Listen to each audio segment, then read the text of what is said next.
been about a month since my last upload, but who cares? Here we are now. I don't get it.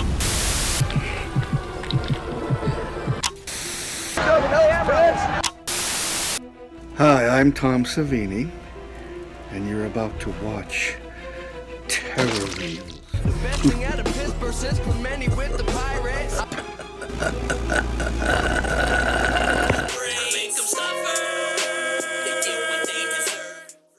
What's up, everyone? Welcome to another episode of Terror Reels with me, your host, Steel City Dahmer. I can't lie about this double feature by movie powerhouses Quentin Tarantino and Robert Rodriguez, Grindhouse, with movie 1 being Planet Terror, movie 2 being Death Proof, and how it completely slipped my mind for about a decade. I saw it when this double feature first came to Blu-ray in 2007, shook my head in approval, and then it just completely dropped off my plane of existence. Up until about a week ago, when I decided to dust off the case and review them for you. These movies have a dumb amount of charm, fun sequences, some wild gore, and some pretty huge names like Bruce Willis, Kirk Douglas, and Tom Savini, the Pittsburgh Badman. I don't know how I forgot about these movies for so long because they're more fun than so many other movies that I've covered here on Terror Reels. Did you forget about these? Do you want to have a fun time while shooting mutants in the face? While their balls melt right off their body? Well, grab some popcorn. Let's dive into the first movie in the Grindhouse double feature, the Robert Rodriguez directed Planet Terror.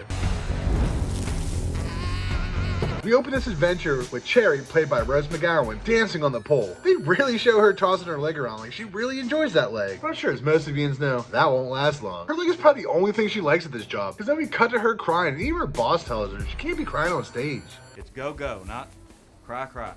Well, she doesn't give a shit because she yanks some cash out of her boss's hand and quits on the spot. She gets to walk home. These military SUVs flying by cause her to take a stumble, and she cuts her precious leg on a fucked up garbage can. We cut over to the military base that the SUVs were off to, and it looks like they're here to do some sort of shady deal. The deal is Abby's gonna collect this dude's balls because he let a mutant escape. And when I mean take his balls, I really mean cut his testicles off his body, keeping it in a huge jar that contains no less than 15 other dudes' balls. Shit is wild.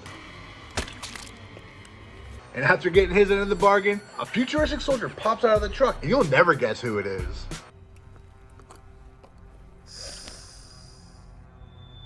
Holy shit, Bruce Willis is in this movie? When I rewatched this, that was something I never would have expected, and I damn near shit my pants when I saw him. Well, a gunfire erupts, and while dodging bullets, Abby takes a spill and gets a face full of balls. Bruce Willis gets Abby trapped and continues asking where the DC-2 is, all while his face continues to grow these leprosy-like sores everywhere. Well, the shit's over there, and Abby shoots a tank, all the mutating soldiers wander in the green smoke, and they return back to normal, as it appears the green smoke helps with whatever ailment they may have. We cut over to Dr. William, played by Josh Brolin, played older brother Brand in The Goonies, and Dakota Block, and Dr. Dakota, played by Marley Shelton, who played Judy Hicks in the newer Scream movies. A medical husband and wife with a relationship that seems to be flatlining, and she's texting someone calling him baby, and being sneaky. And Josh is being a dick here, but I'm sure more of that will be discovered later in the movie. We come over to the Bone Shack, a local favorite barbecue joint that's celebrating its 25th anniversary. This is where we meet Ray, played by Freddie Rodriguez, smoking some Apple cigarettes and bullshitting with the owner, JT. JT points out the sexy stripper Cherry that's singing in the corner, and of course, Ray and Cherry have history with each other. All Ray wants to know is what the fuck his jacket is. I'm sure this rekindling is gonna pay off later in the movie. We cut back to the hospital where this dude is showing William a pretty gnarly bite mark. He's running a fever and his tongue is covered in all these black abscesses. Probably shouldn't touch that, dog.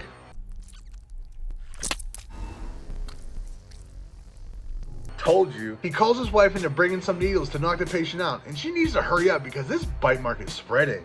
They decide they're gonna cut the arm off. Dakota shoots him up with 3 shots, and the dude is knocked the fuck out. While this wild shit is happening, we cut over to Ray and Cherry driving down the street talking about deer. Well, Ray sees something in the road and goes to swerve out of the way and flips over his tow truck.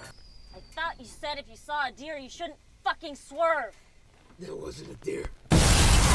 One of these monsters bursts through the window and pulls Cherry out of the car. Ray comes strapped though and pulls out a rifle and begins looking for these monsters. The night vision through their scope is fucking poop. He shoots at them, but they continue to run off. Suddenly, we're back at the hospital with a legless Cherry, and Doc asks a dumb question. The Sheriff Haig walks in with a hometown hero, and one of my favorite people in all of horror. You see him in this splash intro for Terror Reels in every video. I'm talking about Tom motherfucking Savini. Sheriff pulls Ray aside and starts drilling him with questions like he has a crazy person pass. The sheriff cuffs Ray right as a few more fucked up dead bodies roll into the hospital. One causes the doctor to be hella mad about. He takes her phone and this is who his wife's been cheating on him with. I get you're mad your wife is having an affair or whatever, but this character is played by Fergie from the Black Eyed Peas. It could be way worse, my guy. Before we can see how this plays out, the EMT makes a quick little joke that will always get a laugh out of me. Looks like a no-brainer. What does that mean? No brain. Scoop clean out of her skull. The doc is consoling his wife, but it was all a ruse. It to me. Damn, my guy, just leave her alone. This is a wild movie written by Robert Rodriguez, so we both know that's not how this is gonna go. He cripples her hands with her shots, and just before he can finish her off, the EMT with all the jokes pulls him aside for some shit he's gotta see. They didn't just get up and walk out, did they? Well, that was pretty much to be expected. Cut over Cherry waking up for her injury and coming to the realization that she is missing her leg that she loved so much in the beginning of this movie. Then we cut over to some good old Tom Savini acting. Exaggerating, using colorful speech, Sheriff. He bit my finger clean off. What? I'll never get tired of seeing Tom Savini in any movie. But oh shit, he's got his finger bit clean off. A cop grabs a shotgun and goes to investigate his finger biter with extreme prejudice. He couldn't find anyone at first, but hey, at least that cop found Tom Savini's ring. These cops are pretty fucking dumb though, because all they had to do was look to the left and there's the finger biter. They don't just bite fingers. The sheriff starts putting round after round in these monsters, but I gotta say, the way these creatures just explode with blood and gore with each shot is amazing, and you love to see it, especially in these higher budget films. This ain't shit to compare to what we're gonna see later. It really shines in this movie, especially with the grainy filter of this movie to make it look like an older, more Grindhouse-ier movie. Tom Savini was gonna grab his ring, but a monster throws him into a fucking police car. But that will not stop Tom Savini from getting his ring, and once he does, these monsters need to look the fuck out.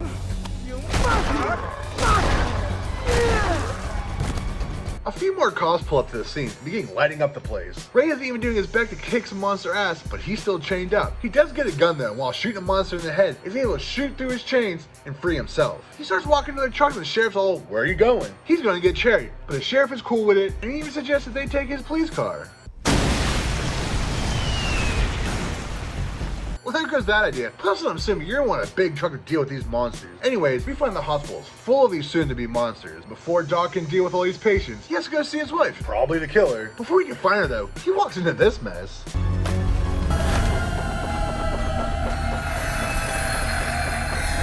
How you gonna deal with that? A monster wielding a circular saw in your face?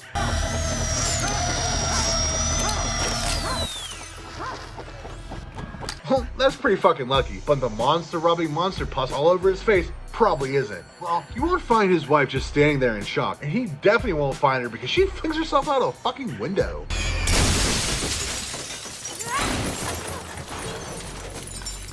She limp hands a door handle, which seems like it should work pretty easily, right? Oh shit, that's gotta hurt, but it's better than staying in that hospital. She eventually gets into the car and even gets it running. Chaos begins to ensue at the hospital, and Ray and the police department roll up as Dakota drives right on out. Before we learn that Ray has some skills.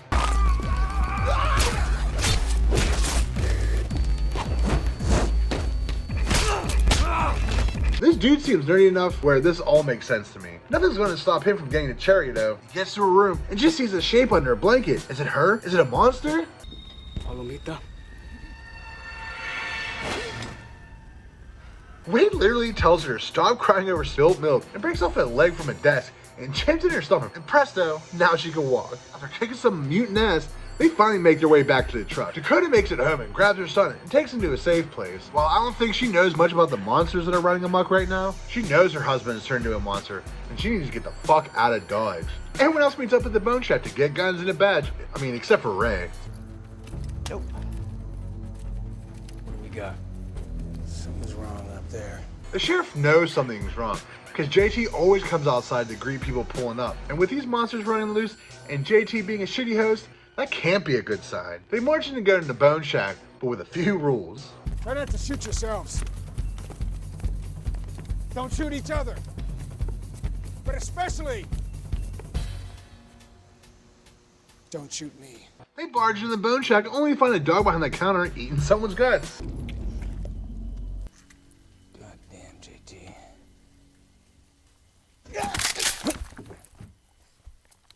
What That's a funny little twist. JT killed the monster that tried fucking him up earlier, but isn't having too many problems outside of that. Even as a monster, you know you don't fuck with the local barbecue man. We cut back to Dakota and her son pulling up to her father's spot. She gives him a gun and tells him if anyone comes to the door that's not her, to shoot him, no matter what. Oh, and she tells him not to shoot his face off.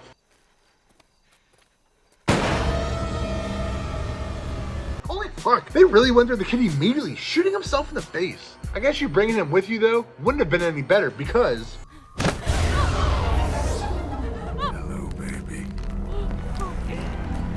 She breaks his grass, and there are monsters everywhere. The monsters are only a step behind Dakota before the dad finally lets her in. But before we can see any more fighting or more gore, we cut back to the Bone Shack, where we get one of the lamest twists in this movie. This twist is so lame, my eyes almost popped out of the back of my head from rolling them so fucking hard. We find that Ray's a military special agent who's very proficient in killing. I mean, that's cool, I guess, but I'd like to just think of him as being a giant fucking nerd who spent his childhood hitting trees with sticks and grew from there. Anyways, Ray and Cherry have a little moment in the Bone Shack's Bone Shack. I like how you say fuck. Good. Fuck you. That's pretty fucking romantic. It's so romantic that it works to rekindle these two's relationship, and they fuck in the back room of the Bone Shack. Well, those romantic words and the ring Cherry finds in Ray's old missing jacket that he was gonna propose to her right before she dumped him. Well, we're in the middle of this three-legged fuck scene. We get one of my favorite gags in almost any movie. The good old... I can't really explain why I love this so much, but it definitely tickles my funny bone. Fuck any exposition, fuck writing how all the characters we've seen so far meet up, and just throw a missing reel splash in there, and boom, back to the Bone Shack that's totally engulfed in flames, but everyone's together. No real slowing down, no more super romantic fuck you lines, just back to the gore and action. Whatever they plan on doing, they better do it quick, because besides the building being on fire, there are a ton of more monsters coming to get them, Barbara. While Dakota's having a mental breakdown, talking to her dead child that she's been carrying around, the sheriff gets dragged in with a slit neck. I guess having your neck slit though, really makes you think about things and change your priorities a bit, because he even lets Ray have a gun this time. Not just one gun, but two guns. Tom Savini doesn't like this, and I guess because he doesn't trust him, but it really doesn't matter what Tom Savini thinks anymore, because... a murder on Tom Savini is worse. The crew goes outside and begins blowing these mutants to shit, and boy oh boy does it look great and gory. The blood, guts, fingers, and toes are so good in this movie, but dope effects won't save them. There's about 75 mutants making their way to the Bone Shack door. But Cherry thinks she can take them all on. She hobbles out the door, making her way to the truck as Ray just shoots these monsters dead and even blows up a few of them. Cherry drives the truck into the building. The crew splits up. JT and the babysitters and Dakota take JT's car downstairs. Everyone else besides Ray and Cherry takes Ray's tow truck, and Cherry and Ray take a motorcycle. Well, for a minute anyways. They stop and Ray gets a Walmart mini street bike out of Dakota's car. And for the laughs, I guess, it gets no laugh from me. I think it's pretty fucking stupid. They do begin to hit monsters with this truck though, and it does look amazing. But then they get to a bridge full of the monsters. How will they get themselves out of this?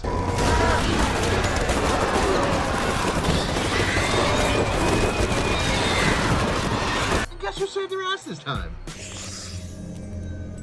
And of course he knows Ray. Bruce Willis takes everyone back to the military base and in a holding cell, a quarantine, with all the other survivors. Abby's in here too, and of course the bald and jar guy knows Ray, but he does tell us what's going on. They're stealing biochemical weapons, DC2. also known as Project Terror.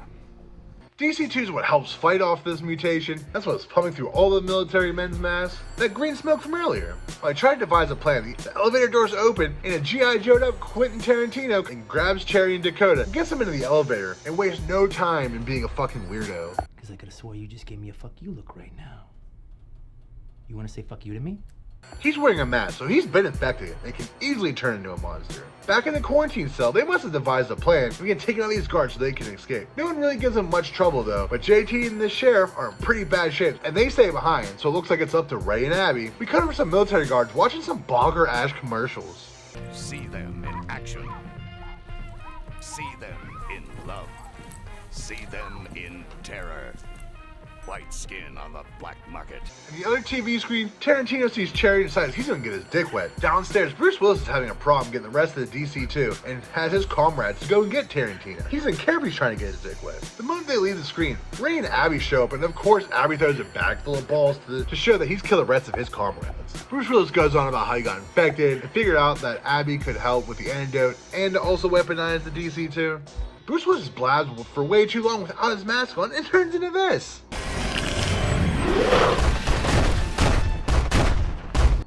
so dope. Tarantino gets in the cell where he's holding the girls, grabs Cherry by her hair, and forces her to just dance a sexy dance for him. But I ain't never seen me a one-legged stripper. And I've been to Morocco. He tells her to break a leg. Break it off, even. And that's exactly what she does. In his face. Me, motherfucker.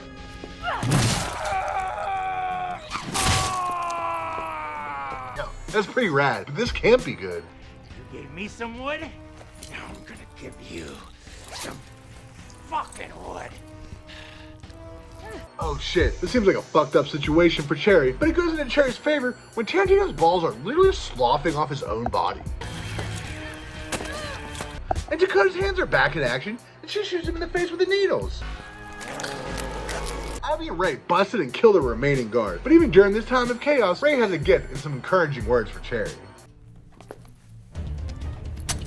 Okay, that's pretty fucking dope. Not only does she have an M5 carbine for her leg, it also has a carbine 37mm launcher attached. And let's see what this bad boy can do. Holy shit, that rolls so hard. Cherry is definitely feeling a badass now, and who wouldn't? And now it's time to kick some real mutant ass.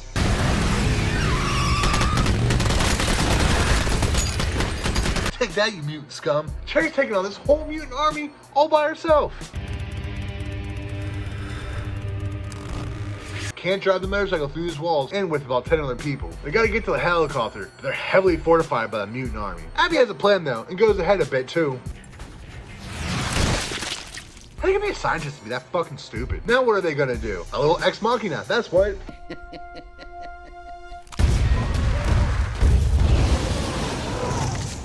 This creates enough distraction for Cherry to not only do this,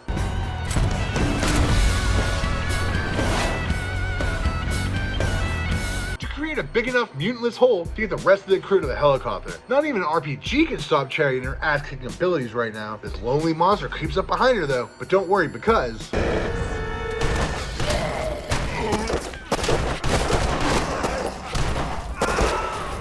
I'm kinda glad Ray got shot. We cut to Dakota in the helicopter, but she isn't alone. Her crazy-ass mutant husband is in there. There's just shit talking back and forth. He pulls out a syringe, but gets gunned the fuck down by Dakota's dad. No more dead bodies for Daddy tonight. The rest of the crew get in the helicopter and take off, but not before taking care of some more mutant scum.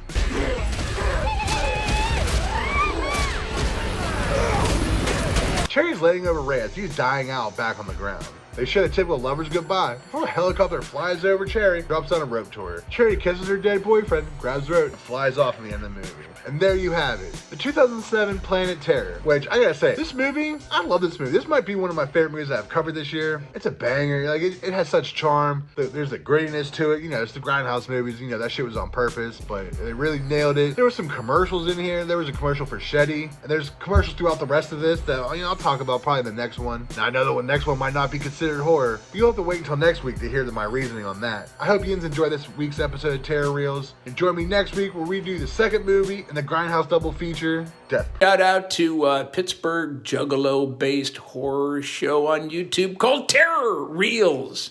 Terror Reels. Terror Reels. It's real. Real terror. Real. R-E-E-L. R-E-A-L. Terror Reels.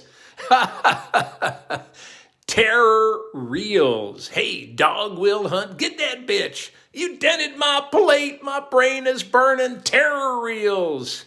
Goodbye.